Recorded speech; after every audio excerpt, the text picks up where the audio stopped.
Bienvenue dans Décodeur, le podcast qui parle de celles et ceux qui font la déco aujourd'hui. Je m'appelle Hortense Leluc, je suis journaliste déco et à chaque nouvel épisode, j'invite à mon micro des pros de la déco. Ensemble, on peut parler savoir-faire, inspiration, tendance, actu, idées déco, envers du décor. Bref, on papote et on enregistre car ici, la déco, ça s'écoute. Si vous venez juste de découvrir cette émission, j'espère qu'elle vous plaira. Sachez qu'il y a déjà plus de 80 épisodes enregistrés avec de nombreuses personnalités passionnantes et plein d'autres formats aussi sur des thématiques bien précises. Pour suivre tout ça en photo, vous avez Instagram, bien sûr, @décodeur, et petite nouvelle, la newsletter.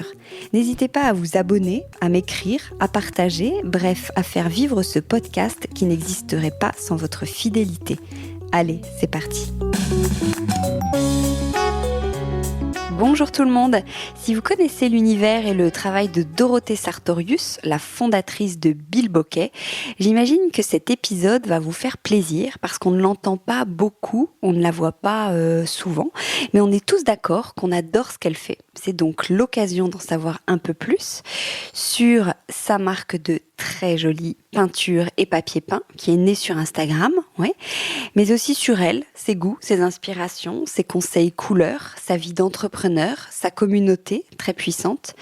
Bref, l'épisode sur Bilboquet, ça fait très longtemps qu'on voulait le faire ensemble et on a réussi à se caler.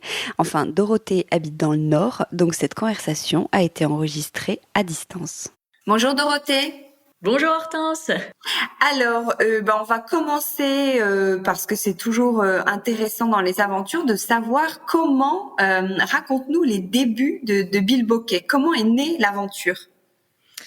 Alors, moi, au tout démarrage, j'ai commencé par retaper des meubles. Je chinais des meubles chez Emmaüs, tu vois, c'était la mode des pieds compas. Et à cette époque-ci, donc il y a 8 ans, ça se trouvait très facilement et à des prix vraiment intéressants. Donc je le faisais d'abord à titre perso parce qu'on venait de racheter une maison. Et donc je faisais ça. J'ai eu 2 petites filles très rapprochées. Et donc à ce moment-là, ça occupait l'heure des siestes. Voilà, c'était vraiment une nouvelle petite passion que je trouvais et qui se mariait bien avec mon équilibre de famille. Et en fait, au bout d'un moment, je me suis mise sur Instagram. Mais moi, il faut savoir que je suis pas du tout Instagrammeuse à la base. C'était pas évident pour moi. Donc, j'ai dû tout apprendre en le faisant. Donc, mes photos, au début, elles étaient pas droites. Voilà. Mais j'ai osé franchir ce petit pas. Puis, pour te rendre compte qu'il y avait des gens derrière que ça intéressait. Donc, c'était assez étonnant. Et de fil en aiguille, donc, j'achetais mes peintures, classiquement des couleurs qui me plaisaient a priori sur le nuancier, et je finissais toujours par faire mon mélange parce que je l'appliquais. Je me disais non, là je peux pas faire ça va pas. Donc je refaisais mon mélange à chaque fois, et j'avais de plus en plus de questions sur la couleur du meuble. J'en avais autant sur le meuble que sur la couleur du meuble.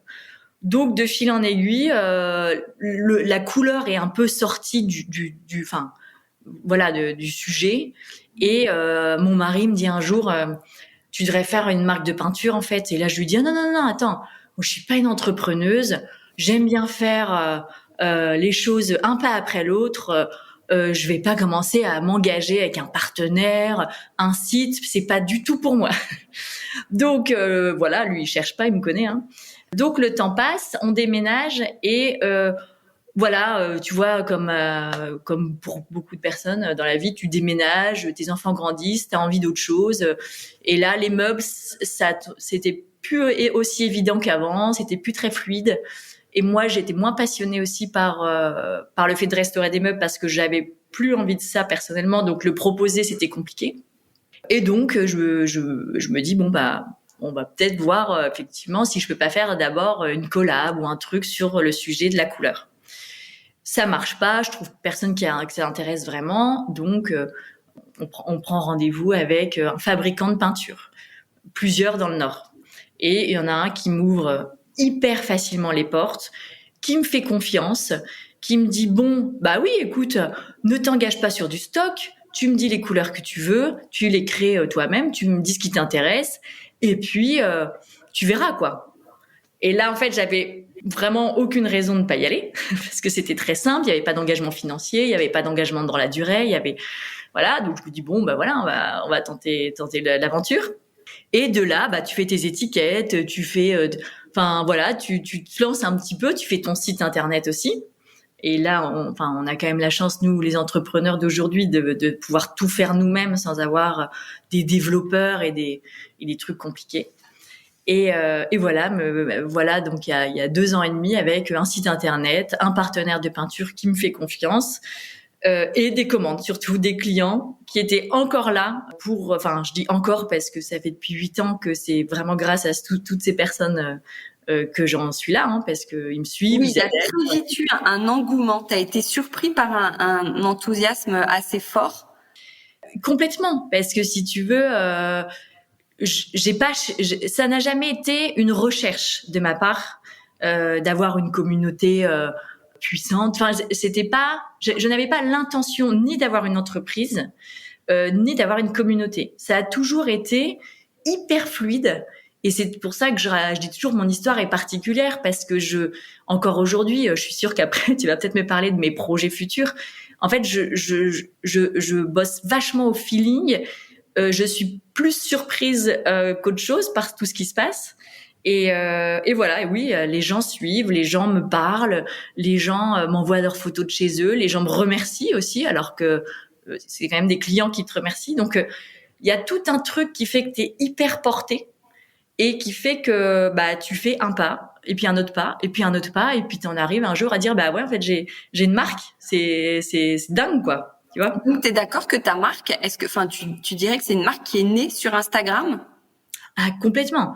Et c'est que aujourd'hui que je me dis bon va falloir que je l'invente autrement ailleurs, mais parce que aujourd'hui Instagram il a des exigences plus difficile pour moi parce que voilà la visibilité, la vidéo, tout ça c'est technique et là je suis un peu plus perdue.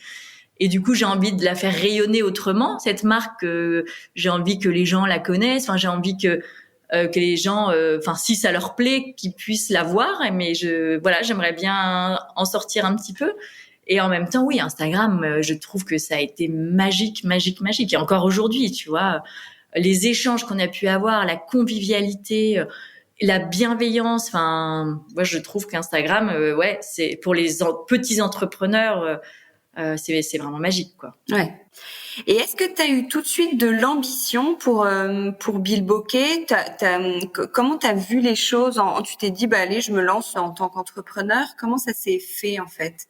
Alors ça s'est fait vraiment au fur et à mesure et ça a été vraiment un pas après l'autre. Je pense que si tu m'avais dit au départ tu vas avoir une entreprise dans 3 ans, en vrai, j'y aurais pas été parce que ça peut faire peur. Par contre, de faire un meuble, puis une collab, puis rencontrer un partenaire, enfin voilà, faire vraiment étape par étape, ça te permet in fine de faire des choses. Je pense que si tu veux atteindre l'Everest en un coup, tu n'y arrives pas. Par contre, si tu fais des paliers et que tu t'écoutes et que tu es dans ta zone de confort et de créativité et de talent, et ben je pense que tu peux aller très loin, mais vraiment en faisant un pas après l'autre. Oui, parce que tu as un profil qui peut quand même faire un peu rêver, entre guillemets, qui est très inspirant. C'est-à-dire que tu as une idée, tu la lances, ça marche bien et t'avances comme ça. Oui, exactement. Alors après, parfois ça marche pas. Ça, il y a, tu vois, le Zélige typiquement, ça n'a pas marché. Il y a des choses qui marchent un peu moins bien. Mais faut pas trop s'écouter. Je pense qu'un entrepreneur ne doit pas être perfectionniste. Parce que si tu cherches à avoir la perfection, clairement, j'aurais jamais lancé mon site avec des photos que j'ai fait chez moi avec mon téléphone. Voilà, je pense qu'il faut à un moment y aller, à un moment se faire confiance et accepter aussi qu'il y ait des choses qui marchent pas, qui soient imparfaites et qui plaisent moins aussi, parce que clairement il y a des choses qui plaisent moins et voilà, et puis c'est tout, et puis se remettre en question à chaque fois et faire un pas après l'autre. C'est vraiment ce que je retiens de toute cette aventure, c'est que je n'ai que fait des petits pas. Alors, aujourd'hui, tu as 30 couleurs. Comment est né le nuancier? En fait, pourquoi tu as créé ces couleurs en particulier? C'est que tu les trouvais jamais nulle part? J'ai beaucoup de mal à expliquer parce que je pense que c'est plutôt du feeling. En fait, je pense que on parle de couleurs, encore une fois, dans une harmonie de maison. Je crée pas des couleurs pour des tableaux, tu vois. Je crée des couleurs pour des maisons. Et je pars quand même toujours de l'idée que les gens ont un parquet, éventuellement un sol gris, éventuellement un sol blanc. Mais en fait, toutes les couleurs que je crée, j'ai toujours en tête qu'il faut que ça s'harmonise avec une maison. Une maison, ça a un jardin. Enfin voilà. Et en fait, et tout le nuancier a été imaginé, toutes les couleurs ont été imaginées pour aller au maximum avec ces intérieurs qu'on a à peu près tous. Alors évidemment, je parle pas des exceptions, mais voilà, ces 30 couleurs ont été faites pour répondre à l'harmonie qu'il y a un peu dans l'air du temps, tu vois. Ouais. Mais alors, tu as appris comment on crée une couleur? Tu fais beaucoup de tests pour obtenir la teinte que tu souhaites? Comment tu fais? Ah oui, oui, oui. En fait, bon, alors t'as forcément toujours ce point de départ de est-ce que je vais faire un bleu, un vert, un jaune, un rouge. Donc moi, je vais dans mon atelier, hein, et là, tu prends donc plein de couleurs et puis tu vas te faire ton ta petite recette. Moi, j'ai toujours tendance à ajouter une touche de fluo, ou une touche de doré, ou une touche, tu vois, un truc un peu qui va faire qu'elle change, hein, tu vois, qu'elle se modifie avec la journée parce que je trouve que c'est ce qui est vachement sympa. Voilà. Et ensuite, je fais mes compositions, je les mets sur mon mur, toutes. Donc, en général, tu vois, pour une couleur, j'en mets 30. Et tous les jours, je regarde, il pleut, il fait beau, j'en enlève celles que j'aime pas, celles qui sont plus ternes, celles qui, voilà. Et puis, à la fin, il en reste une. Et celle-ci, on part en production. Là, je vais chez mon fabricant et puis là, il me la reproduit à l'infini. Ouais, parce que tes coloris, ils sont à la fois très tendance et en même temps assez classiques, intemporels. Ils sont très chics, mais ils sont pop ou twistés, pile dans l'air du temps. Quel est ton secret, toi? Comment t'obtiens ça? Comment t'as réussi à créer cette palette-là? Alors, des inspirations, bien sûr, tout le temps, partout. Ça va être évidemment Pinterest, ça va être la mode et la déco sont quand même assez liées, donc tu te balades, t'as toujours, enfin à un moment tu t'arrêtes sur un pull, sur une photo, et là tu te dis là il y a un truc, et là je vais chercher à la reproduire. Alors tu vois, comme tout créa, entre l'idée que t'as au départ et ce que tu sors, c'est pas ça, mais ça part toujours d'une intention effectivement de quelque chose que j'ai vu, tu vois, toujours. Et sur ton site, c'est écrit, j'adore, moins de choix pour que vous ayez plus confiance dans votre choix. Bon, moins de choix, 30 couleurs, on a quand même le choix. Mais toi, c'est parti aussi du fait, tu trouvais qu'il y avait un manque de confiance chez les gens qui te suivaient. Ils te demandaient beaucoup de conseils. Alors, quotidiennement, c'est dingue les conseils qu'on donne. En fait, moi, j'ai eu affaire, enfin, au moment où on achète notre maison, tu vas chez des revendeurs de peinture et là, tu as des nuanciers où c'est pas 30 couleurs, c'est 1000. Et t'en choisis une en croisant les doigts pour que ça soit bien. Et là, ils appliquent la peinture. Tu t'imaginais, je sais pas, un vert de gris, et puis là, t'as un truc, dès qu'il y a du soleil, c'est un peu turquoise. Enfin, voilà. Et moi, j'ai cette sensibilité à la couleur et où je me disais, ah non, c'est pas possible. On peut pas prendre du temps, dépenser de l'argent et être déçu parce que les gens repeignent pas facilement. Moi, avant, je repeignais pas parce que j'aimais pas. Voilà. Et du coup, je me suis dit, il faut que vraiment, quand les gens appliquent la peinture, en tout cas, l'exigence que je me donne, c'est que le client ne peut pas être déçu. Il peut être surpris.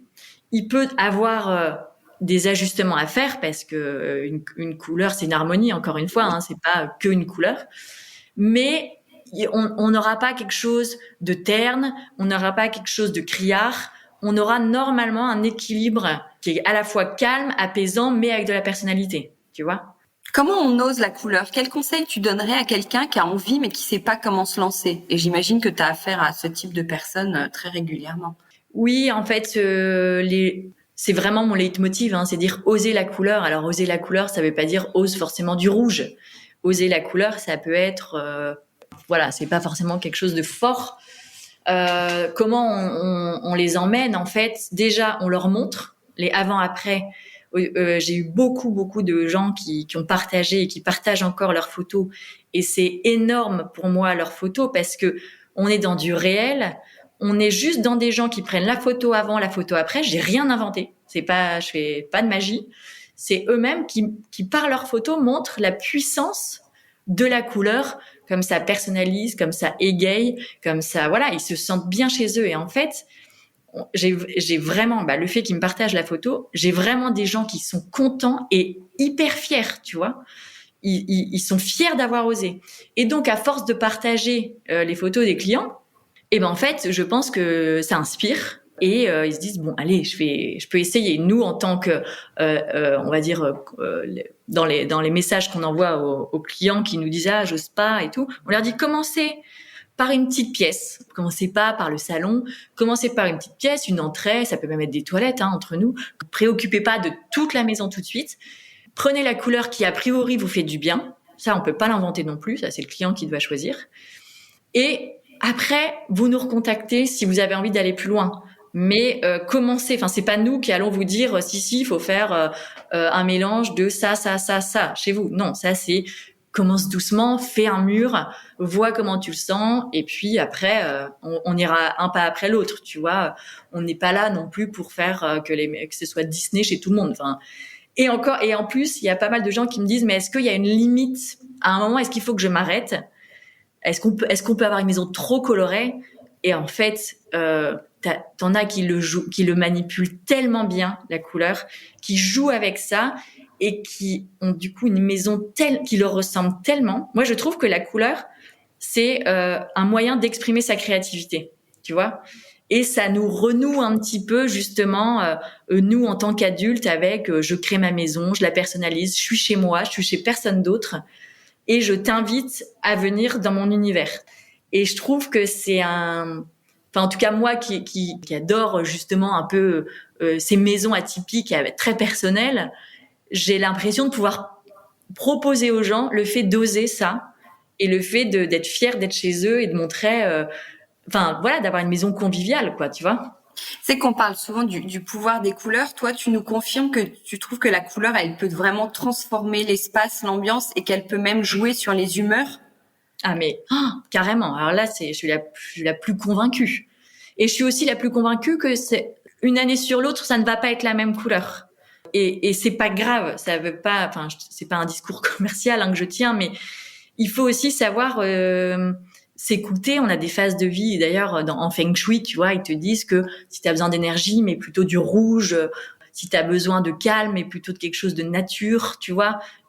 C'est assez connu. Moi, je le ressens. Alors, j'imagine qu'il y a des gens qui sont plus ou moins sensibles. Et ça, il faut savoir l'écouter. Quand t'es pas bien chez toi, parfois, c'est peut-être parce que tes couleurs te correspondent pas à ce moment-là. Et ça, ouais, je suis convaincue du pouvoir de la couleur. Et tu parlais tout à l'heure d'harmonie. Comment on crée une harmonie de couleurs? Et d'ailleurs, est-ce qu'il vaut mieux créer une harmonie ou plutôt parfois jouer les contrastes? En fait, ça dépend vraiment de ta personnalité. Et ça, il y a des décoratrices qui font des contrastes que j'aurais jamais osé, mais qui sont dingues. Et en fait, ça, encore une fois, faut savoir s'écouter. C'est l'harmonie. Il y a quand même nous avec Anne-Charlotte qui a la relation client, on va les amener. Souvent, on a des clients qui ne s'y connaissent pas trop ou qui osent pas. Donc là, on va pas mélanger du vert, du rose et du jaune.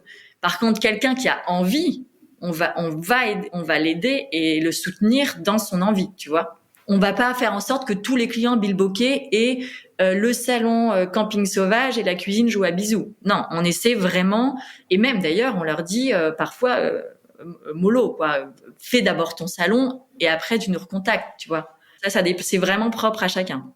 Alors justement, tu nous parles de camping sauvage, joue à bisous. Donc les noms de tes peintures sont très forts et forment un peu, constituent aussi ton identité. Il y a joue à bisous, Tanginette, Mimi Cracra. C'est important ça. Comment ça te vient? Comment tu brainstormes beaucoup?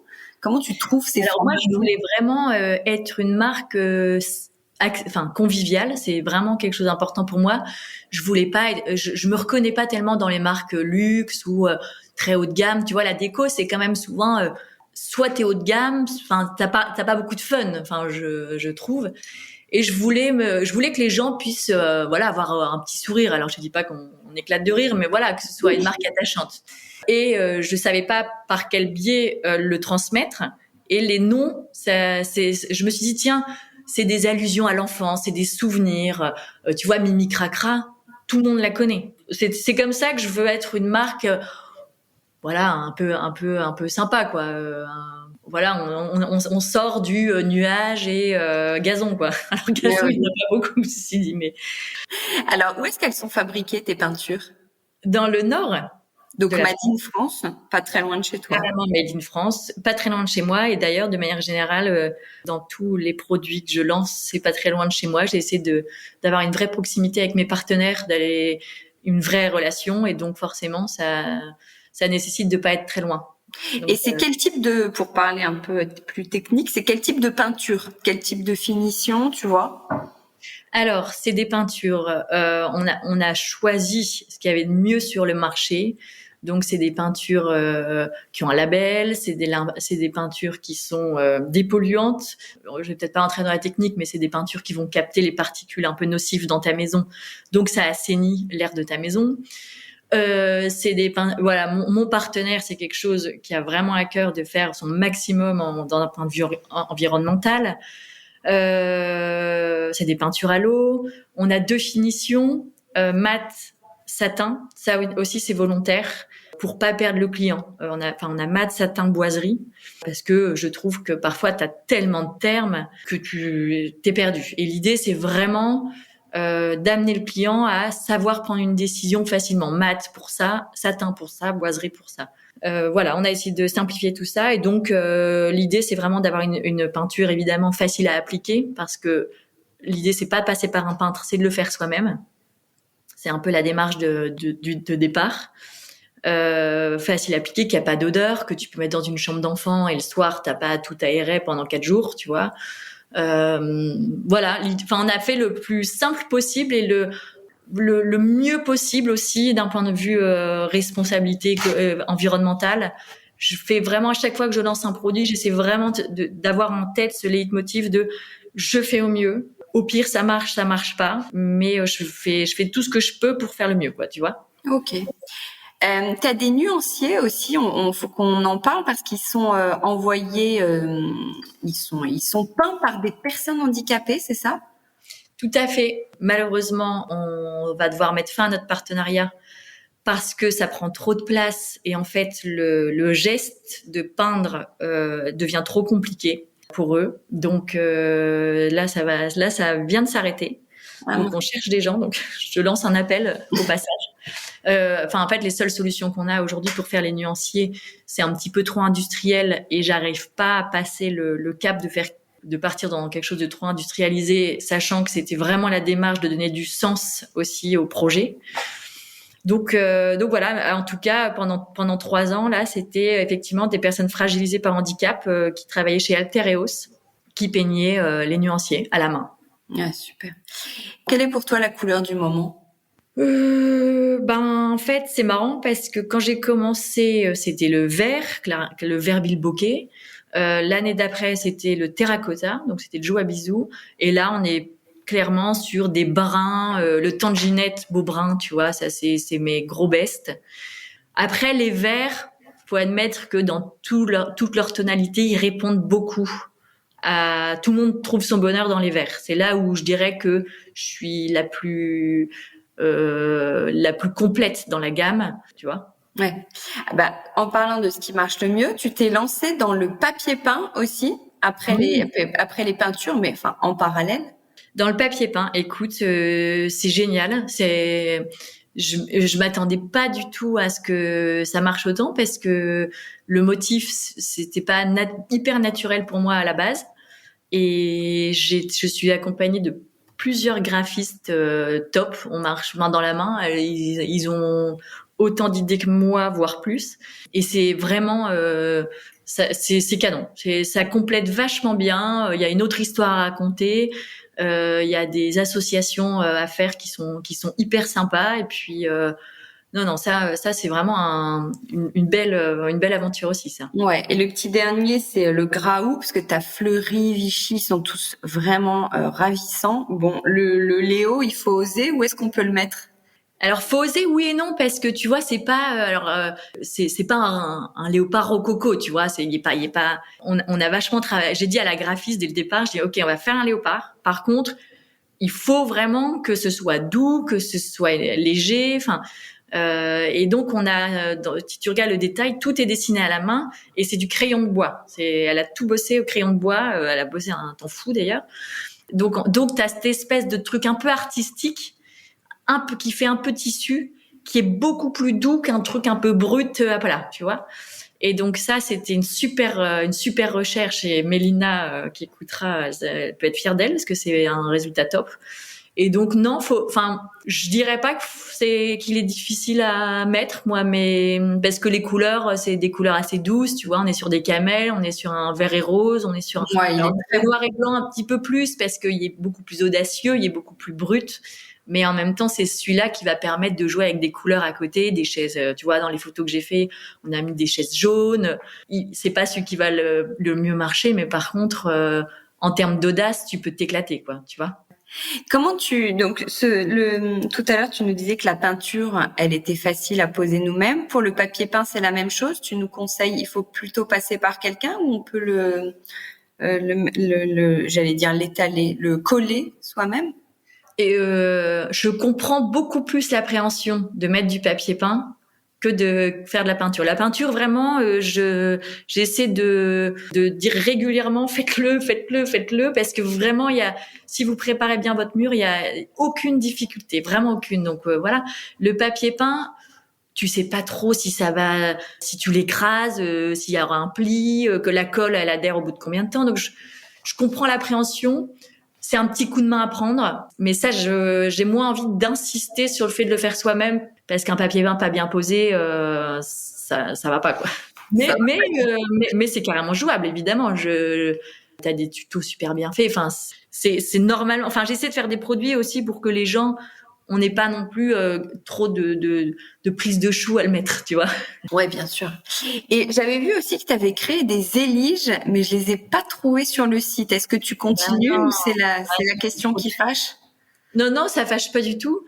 Parce qu'on a testé et c'était chouette parce qu'on a bossé avec le Maroc et qui ont une expérience dans ce produit dingue et c'est artisanal, c'est très très beau comme produit, c'est vraiment très beau et j'aurais rêvé que ça marche, mais en fait on a des difficultés d'approvisionnement, de régularité dans les couleurs. Et donc c'est pas possible parce que si tu veux quand tu bosses la couleur, moi je bosse pas le matériau carrelage, je bosse la couleur à la base, tu vois. Et quand de temps en temps t'as des couleurs différentes qui arrivent, bah c'est pas possible, c'est pas jouable. Donc j'ai préféré arrêter parce que voilà, si je suis pas certaine que derrière le client sera 100% satisfait, voilà, je préfère arrêter, tu vois. Mais c'était une chouette aventure. Il y a eu des très beaux chantiers réalisés avec le Zélige. Mais voilà, c'est pas grave. Donc, peinture, papier peint. Et tu te vois où dans 10 ans? On parlait de projet au tout début. Alors déjà, je vois que t'as pas très bien suivi parce qu'il y a le tissu qui arrive bientôt. Ah ouais, j'ai pas du tout bien suivi. Ah, non. attends, ouais. Ah non, là je suis au taquet. C'est trop bien parce que on va faire je vais dire une petite collection pour Noël, mais bon, je touche du bois. Hein, ça, entre tes idées et les délais respectés, je ne sais pas encore, on verra. Mais l'idée, c'est de faire des tissus assortis aux couleurs et aux motifs aussi. Donc, l'idée, ça va être de faire des coussins, des courtes pointes. Donc des produits finis ou tu vas vendre du tissu au mètre? Écoute, je pense que pour Noël, j'ai envie de commencer par du produit fini. J'avais fait un sondage il y a pas longtemps et ça ressortait plus le produit fini. Et tu sais, moi, c'est un peu ça marche pas. J'ai des demandes, j'essaye. J'ai pas de demandes, j'essaye pas. Si j'ai beaucoup de demandes sur le tissu au mètre, c'est évidemment 100% réalisable. Mais une chose après l'autre, tu vois. Je pense que c'est plus intéressant de commencer par du produit fini pour que les gens puissent s'imaginer ce qui est réalisable Et ensuite, une fois qu'ils auront vu des produits, peut-être que eux-mêmes auront leur créativité, se diront, je vais faire un mélange de tel tissu et tel tissu pour des rideaux. Après, ça sera à eux de s'approprier les matériaux. Mais je vais commencer par des produits finis. Super.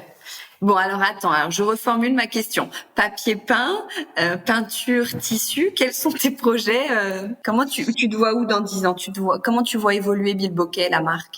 Écoute, alors, je ne sais pas te dire déjà dans 6 mois, mais alors encore moins. En fait, je souhaite déjà de continuer à faire les choses bien, donc de faire un pas après l'autre et pas de devenir énorme.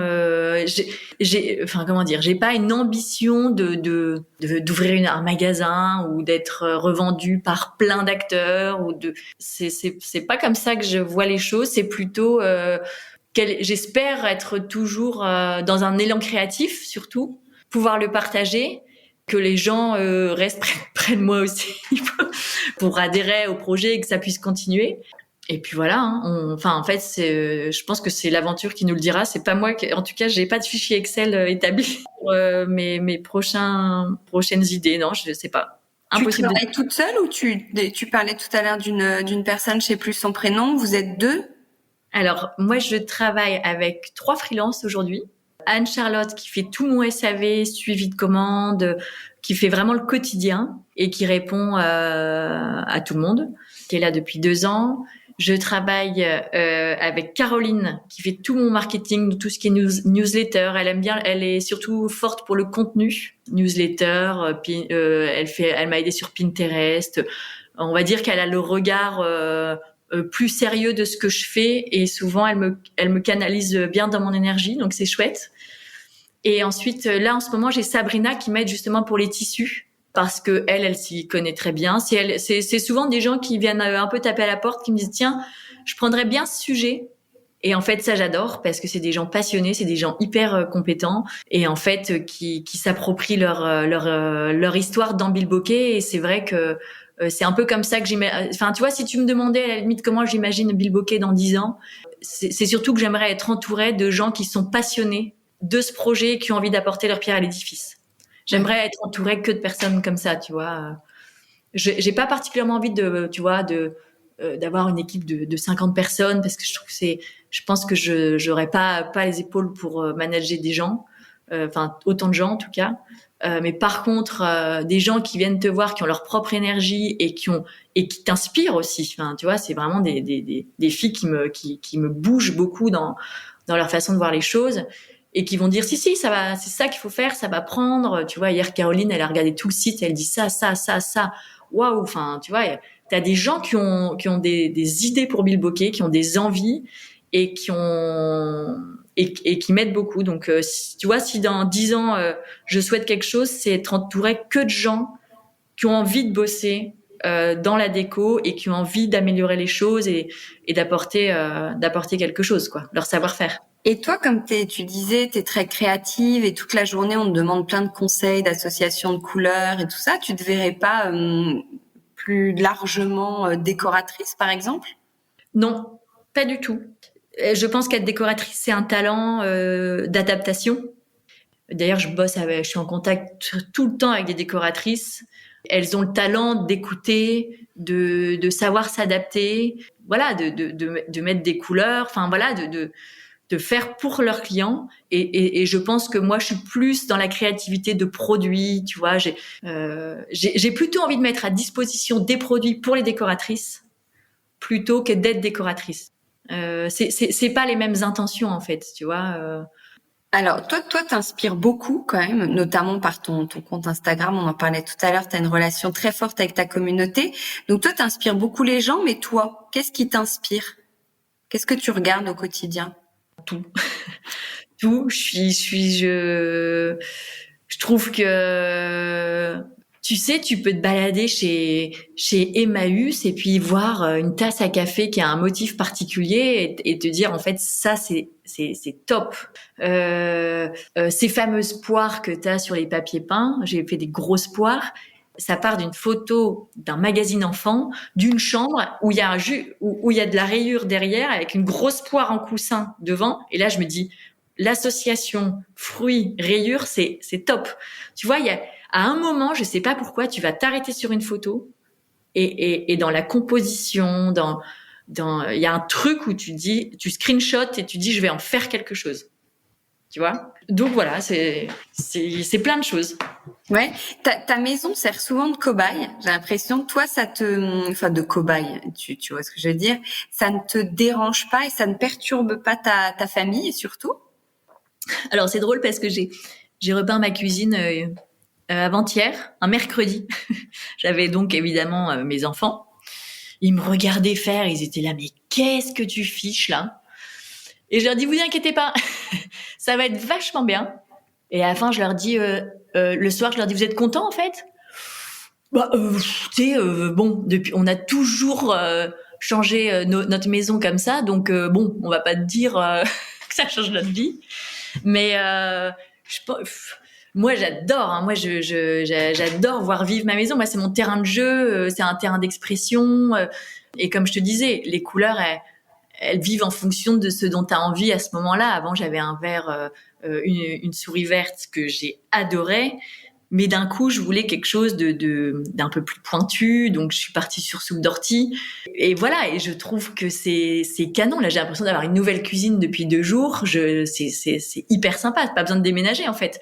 Et c'est pour ça que je dis souvent aux locataires ou même aux propriétaires qui sont pas très bien chez eux, mais tu mets un coup de peinture, tout de suite, tu te sens mieux, tu vois. Ça change tout. Alors, à quoi ça ressemble chez toi? Dans quel genre de déco tu te sens bien?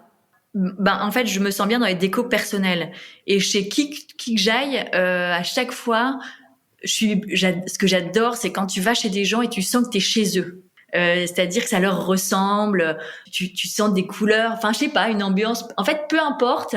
Et moi, j'adore les décos que les gens se sont appropriés. Je trouve que c'est avec leur coup de cœur, avec leur chine, avec leurs photos de famille, tu sens qu'ils sont bien chez eux. Et ça, je trouve que c'est canon. Et je pense vraiment que si chacun était bien chez soi, je pense vraiment que ça peut changer des petites choses, tu vois. Oui, mais souvent on sait pas comment être bien chez soi. Quels sont tes conseils pour se sentir bien dans sa déco? Pour se sentir bien dans sa déco, je pense que déjà c'est de la recherche, c'est du travail, ça tombe pas sous le sens. Donc il y a des gens comme nous qui pouvons aider. Nous, on nous envoie un mail et on peut parfois déclencher un pas. Et puis après, tu vois, hier, il y a une cliente qui m'envoie, elle avait fait tant de ginettes dans son entrée et elle me dit, ça va pas du tout. Et là, je lui dis, mais enfin, oui, il y a limite encore la bâche. Euh, allez-y, meublez, mettez un miroir. Donc là, je lui dis, jouez avec ça, ça, ça. Et après, elle est contente. Mais donc, il y a vraiment, il y a une recherche quand même. Si ça va pas, bah, on change et on cherche jusqu'au moment où on est bien et on trouve que c'est beau. Voilà, après, moi, je trouve quand même que donc il y a la couleur, mais il y a aussi des petites choses, des petits cadres, des choses qu'on aime bien, des lampes. Les lampes, c'est très important pour être bien chez soi. Donc, il faut pas hésiter à en mettre partout. Et les tissus, c'est d'ailleurs pour ça que je suis assez sensible au fait d'en lancer. C'est que je trouve que le textile, notamment l'hiver, il est hyper important de mettre visuellement de la matière, des rideaux, voilà. Je pense qu'il y a une recherche et puis je pense qu'il y a quelques petites choses qu'il faut pas louper quand même, tu vois. Comme quoi? Bah, c'est ce que je te dis, le tissu. Ah oui, d'accord. Les lampes, les bougies, je dirais, des choses qu'on aime, quoi. Et quelles sont les marques, toi, que tu aimes bien de déco?